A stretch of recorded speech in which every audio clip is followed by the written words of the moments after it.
दूसरी बार निकल गया मुंह से, पर कैसे भी उसको खा लिया। खाने के बाद में कहाँ चला गया, पेट में। अब उसको पता चलेगा कि यार ये तो खराब है, तो नीचे वाला रास्ता क्या है, सुरंग। यूं क्या है वो, आठ है ना। अब 8 से जाएंगे तो क्या लगेगा, 3 से 4 घंटे। तो कहते यार इतनी देर तो मैं नहीं रख पाऊंगा।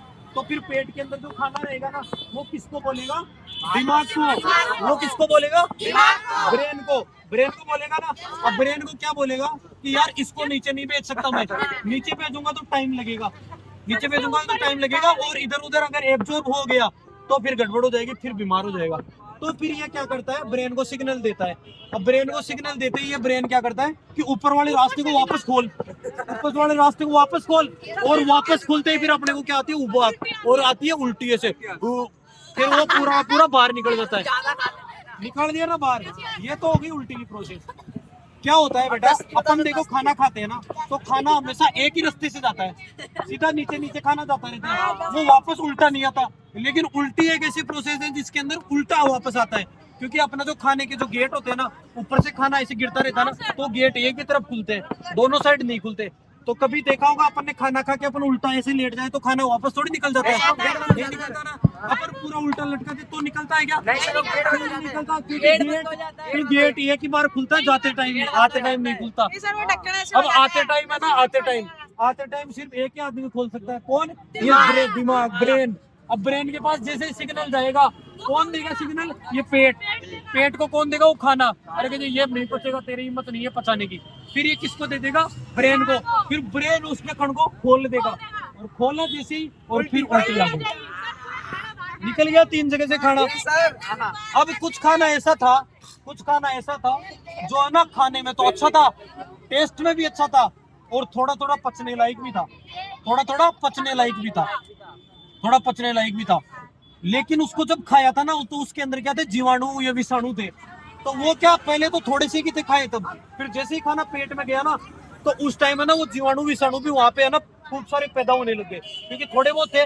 फिर वो धीरे धीरे 2-4 घंटे पेट में रहा ना, तो वो खूब सारे अपनी पॉपुलेशन बढ़ा ली उन्होंने, अपनी जनसंख्या बढ़ा ली, 1 से 2, 2 से 4, प्रजनन कर करके खूब सारे हो गए।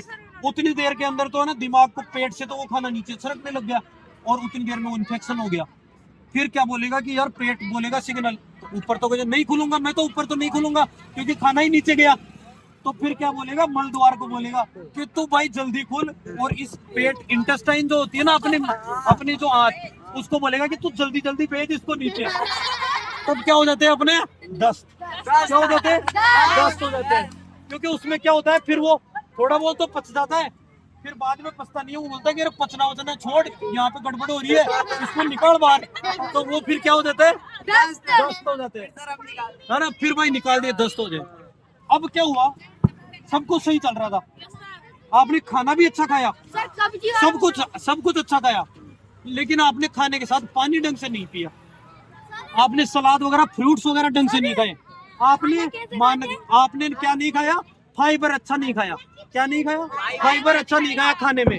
तो उससे क्या होगा, वो जो काम की चीज है ना, वो तो एब्जॉर्ब हो जाएगी, लेकिन वो जो खाना है ना, वो हाथ में फंसा रह जाएगा, क्योंकि उसको निकालने के लिए क्या होता है, थोड़ा बहुत तो लिक्विड चाहिए। आपने पानी कम पिया, आपने सलाद कम खाई, तो वो क्या हो जाएगा, अंदर ही सूख जाएगा, उसमें से जो निचोड़ तो निकल गया, लेकिन वो अंदर ही सूख गया। अब वो नीचे रास्ते में, तो जब गीला रास्ता होगा तभी तो फिसल के जाएगा ना खाना नीचे, लेकिन वो सूख गया, तो अब जाएगा ही नहीं, तो फिर क्या हो जाएगी, कब्जी।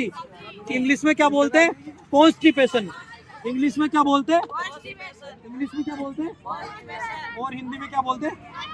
तो समझ में आ गया, दस्त कैसे हुए, उल्टी कैसे हुई, और कब्जी। अब बेटा कोई ऐसे बोलते हैं कि मेरे तो कब्जी में खून आते हैं, तो वो बेटा वो अब वो क्या करेगा, उसकी खाना वो अंदर फंसा रहेगा, वो निकलेगा नहीं, तो वो क्या करेगा, फ्रेश होने जाएगा तो दम लगाएगा, जोर लगाएगा। जैसे ही जोर लगाएगा तो उसके आसपास की जो खून की नसें है ना, वो क्या हो जाएगी, फट जाएगी, फिर उसकी वजह से क्या हो जाएगा, खून आने लग जाएगा। तो इसके लिए सबसे अच्छा क्या है, अगर अंदर यहाँ से खाने को बाहर नहीं निकालना है, तो खुशबूदार खाना खाओ। अंदर मुंह के अंदर से अगर नहीं निकालना है, तो कड़वानी स्वाद के अनुसार खाना खाओ। फिर अगर पेट के अंदर से अगर उसको वापस नहीं निकालना है, तो क्या करो, अच्छा खाना खाओ, मतलब सड़ा गला मत खाओ, नहीं तो उल्टी के रूप में बाहर निकल जाएगा। और कब्जी के थ्रू बाहर नहीं निकालना है, कब्जी नहीं करने देनी है, तो खाने के साथ पानी ढंग से पियो, सलाद वगैरह या फ्रूट वगैरह या सब्जी खाओ तो नहीं होगा। और मिर्ची और नमक थोड़े कम खाओ तो वो नहीं होगा। और अगर दस्त नहीं लगाने तो क्या करो, खाना जो है ना उसको साफ सुथरा खाओ, मतलब उसके अंदर कोई इन्फेक्शन नहीं होना चाहिए। क्या नहीं होना चाहिए उसके अंदर? कोई जीवाणु या विषाणु नहीं होना चाहिए, समझे ना। अब अगली बार अपन पढ़ेंगे कि कौन कौन से गेट खुलते हैं और पेट कहाँ होता है और आंत कहाँ होती है। तालियां, ठीक है। तालियां।